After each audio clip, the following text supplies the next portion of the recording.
সবাইকে স্বাগতম। আজ আমরা দেখতে যাচ্ছি মাই গার্লফ্রেন্ড ইজ আ ম্যানের ৭ নম্বর এপিসোড।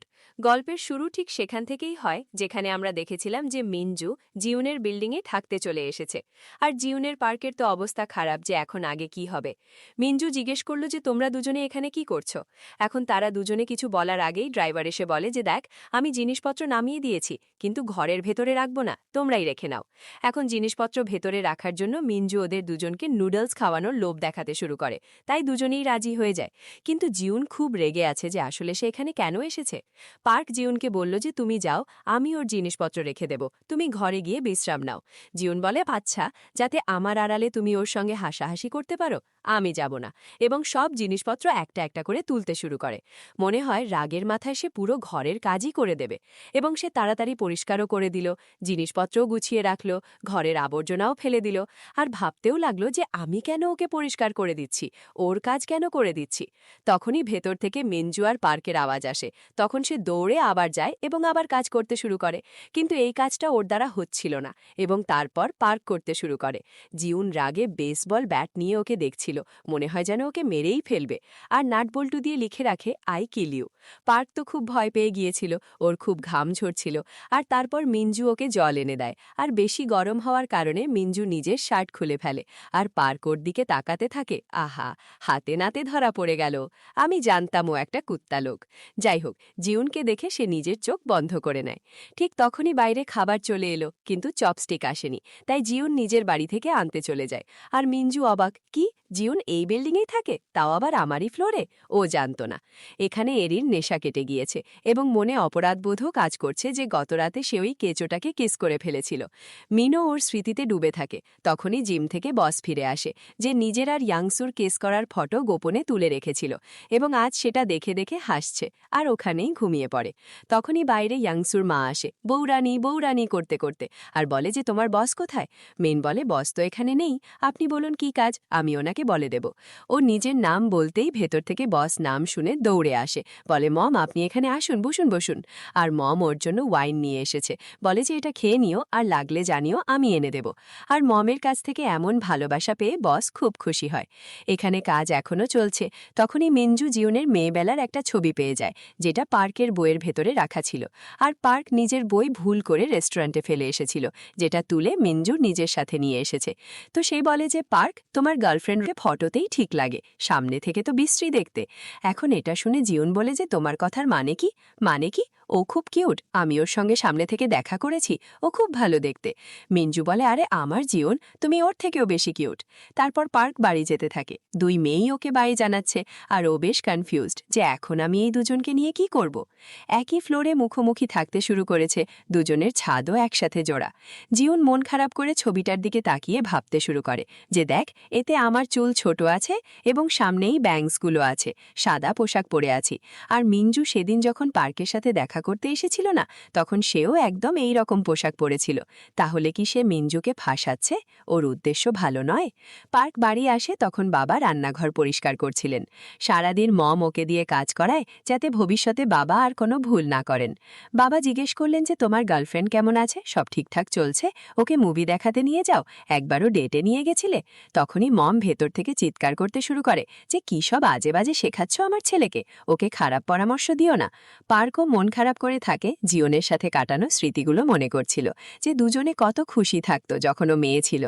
পরের দিন সকালে দুই মেয়েই একসাথে আবর্জনা ফেলতে এসেছে। মিনজু তো ওর সাথে বন্ধুত্ব করতে চায়, কিন্তু জিউন ওর সাথে কথা বলতে পর্যন্ত রাজি নয়, উল্টে বলে যে পালাও এখান থেকে। কিন্তু মিনজু দারুণ মেয়ে, আসলেও মনে খারাপ নয়, ওর কথাবার্তায় ও কিছু মনে করে না। ও খুশি যে সে জিউনের প্রতিবেশী এবং ও জিউন আর পার্ক দুজনকেই কিউট বলছে, কিন্তু পার্ককে একটু বেশি কিউট বলে ফেলে। তো এটা শুনে জিউন আরও রেগে যায় এবং জিনিসপত্র ফেলে দিয়ে ভেতরে চলে যায়। আর সেই জিনিসের মধ্যেই মিনজু একটা পার্ট টাইম জবের টেমপ্লেট পায়, যেখান থেকে মিনজু বুঝতে পারে যে জিউন এখন পার্ট টাইম কাজ খুঁজছে। তখনই মিনজুর বন্ধুর কল আসে, কারণ ওর জন্মদিন, তাই ও সব বন্ধুদের আজ ক্যাফেতে ডেকেছে। যখন মিনজু সেখানে পৌঁছায় তখন সেই ছেলেটি একা বসেছিল। জিজ্ঞেস করে বাকিরা কোথায়, তখন সে বলে যে ওরা আসবে না। আসলে এই ছেলেটি ওকে পছন্দ করে এবং সে কাউকে ডাকেনি, আর ও মিনজুর সাথে আজ ডিনার করতে চেয়েছিল। ছিল, আর ও মিঞ্জুকে খুব বেশি পছন্দ করে। এটা নাটকে আমাদের 1-2বার দেখানো হয়েছে মিঞ্জুকে কলেজের দিকে তাকাতে। ওরই কলেজের ছেলে আসলেও। মিঞ্জু রেগে গিয়ে চলে যেতে থাকে। ছেলেটি বলে, প্লিজ আজ যেও না, আজ আমার জন্মদিন, আমার সাথে থাকো। মিঞ্জু বলল যে মিথ্যে বলে ডেকেছ তুমি, এবং ওকে একটা ক্যাপ গিফট করে সেখান থেকে চলে যেতে থাকে।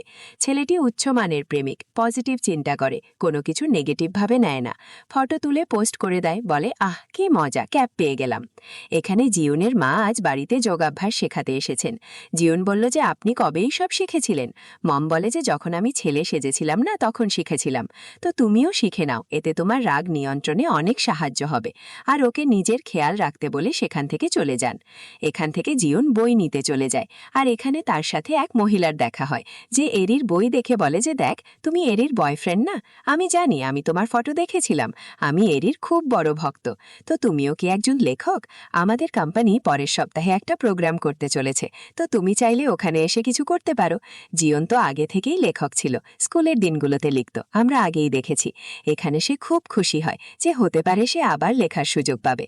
তখনই মিঞ্জু কল করে ওকে বলে যে তুমি পার্ট টাইম কাজ খুঁজছিলে না, চলে আসো, আর লোকেশন পাঠায়। আর ওকে এমন একটা জায়গায় নিয়ে আসে যেখানে স্ট্রিট ড্রামা চলছে। এখানে ওদের কিছু পুরনো প্রাচীনকালের নাটক করতে হবে, এবং তার বদলে ওরা কিছু টাকা পাবে। দুজনেই ভালো অভিনয় করেছে, আর টাকাও বেশি পাওয়ার কথা ছিল, তাই জিওন তো খুব খুশি হয়। তখনই মিঞ্জু পার্ককেও ডেকে নেয়, কিন্তু জিওনের ভালো লাগছে না যে পার্ক ওকে এরকম ছেলেদের পোশাকে দেখুক, ও এটা চায় না, তাই এখান থেকে পালাতে শুরু করে।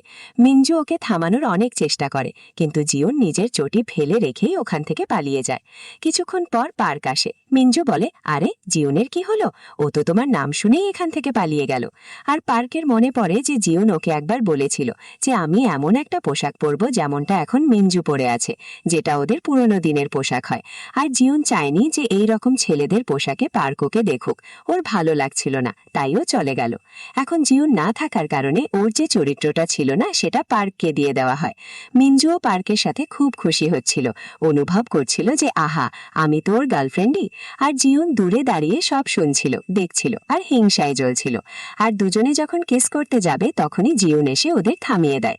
এখন নাটক নষ্ট হচ্ছিল, লোকজন গালিগালাজ শুরু করে দেয়। তার আগেই মিঞ্জু বুদ্ধি খাটিয়ে অভিনয় করতে শুরু করে এবং বলে, আপনি এসে গেছেন, দেখুন ও আমাকে ফাঁসানোর চেষ্টা করছিল। আর এখানে ওদের তিনজনের মধ্যে একটা লাভ ট্রায়াঙ্গল তৈরি করে দেয়।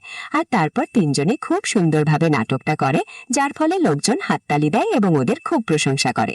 এখানে জিহাইকে দেখি, ইয়াংসুকে দিনরাত মেসেজ করতে থাকে। নম্বর নিয়ে এসেছিল না আগের এপিসোডে, কিন্তু ও কখনো রিপ্লাই দেয় না, না দেখা করতে আসে, না কিছু বলে। রেস্টুরেন্ট মালিক বলে যে আরে ও এইভাবে আসবে না, ও এইভাবে আসেই না, তুমি এমন কিছু বলো না যেন কোনো ইমার্জেন্সি টাইপের কিছু, তারপরেই ও আসবে। আমাকেই দেখ, আমার সাথেও দেখা করতে আসতো না, কিন্তু যখন আমি ওকে বললাম যে আমার শরীর খারাপ, চিকিৎসা চলছে, তখন ছুটে এলো আর রোজ দেখা করতে আসতে লাগলো। জিহাই তারপর বুক স্টোরে যায়, আর এখানে ইয়াংসুর সাথে দেখা হয়। জিহাই বলে যে আমার পায়ে চোট লেগেছে, তো তুমি কি আমাকে সাহায্য করবে? এই শহরে আমার কেউ নেই। ইয়াংসু ওকে হাসপাতালে নিয়ে যেতে চাইছিল। জিহাই বলে না না, আমার সাথে একটু হাঁটো, তাতেই আমি খুশি হব। আর তারপর দুজনে হাঁটতে যায়, যেখানে হাঁটতে হাঁটতে স্কুলের পুরনো কথা মনে করে দুজনে খুব হাসি তামাশা করে। এখানে জিওন এরির বাড়িতে এসেছে এবং জিওন ওকে সব জানালো যে আজ কি কি হয়েছে। এরি খুব হাসে, কিন্তু দুই মেয়েই ভয় পেয়ে গিয়েছে, কারণ মিঞ্জু দেখতে সুন্দরী এবং পার্ককে পটাচ্ছেও অনেক, তো পার্ক তো নির্ঘাত ওর দিকেই ঝুলে পড়বে, এদের এমনটাই মনে হচ্ছে। এরি বলল যে আমাকেও তোমাকে কিছু বলতে হবে। আর তারপর বলে যে মিন আর আমি কাল রাতে কিস করেছি, আর খুব লজ্জা পাচ্ছিল, পুরো লাল হয়ে গিয়েছিল লজ্জায়। জিওন তারপর বাড়ি চলে যেতে থাকে, কিন্তু তার আগে এরির একটা ফ্যান গিফট তুলে সেটা দিয়ে বাবল বানাতে বানাতে হাসি খুশি মনে রাস্তা দিয়ে যেতে থাকে। বাড়ির বাইরে মিঞ্জু সেই প্রেমিক ক্যাপ পরে তার সাথে ম্যাচিং ড্রেস পরে গ্রে রঙের পোশাকে এসেছে মিঞ্জুকে ইমপ্রেস করার জন্য। মিঞ্জু রেগে গিয়ে বলে, আবে তুই কি পাগল, স্টকার কোথাকার, এখানে কিভাবে এলি? তোকে আমার বাড়িকে বলেছে? ছেলেটি বলে, চলো না ডেটে যাই, চলো না প্লিজ। আর মিঞ্জুর পিছু ছাড়ছে না, ওকে টাচ করতে শুরু করে, জড়িয়ে ধরে। আর জিওন রেগে গিয়ে বলে, আবে সর কুত্তা, আর ওকে দূরে সরিয়ে দেয়। আর এখানে একদম দারুণ একটা সিনেম্যাটিক ব্যাপার হয়ে যায় যে হিরো হিরোইনকে গুন্ডার হাত থেকে বাঁচিয়ে নিল। আর এদিকে 7 নম্বর এপিসোড শেষ হয়ে যায়। আর এখানে তো আমার এখন ভয় লাগতে শুরু করেছে, কারণ যেমন নাটকটা চলছে না, কোথাও মিঞ্জু আবার জিওনের প্রেমে না পড়ে যায়। দেখি কি হয়। আর ব্যাস, এখানেই নাটকটা শেষ হয়ে যায়। এখন আগে কি হবে সেটা আমরা পরের এপিসোডে দেখতে পাবো। তো সেটা দেখার দেখার জন্য চ্যানেলটিকে অবশ্যই সাবস্ক্রাইব করে দিও, ভিডিওটি লাইক করে দিও। দেখা হচ্ছে ততক্ষণ পর্যন্ত, বাই।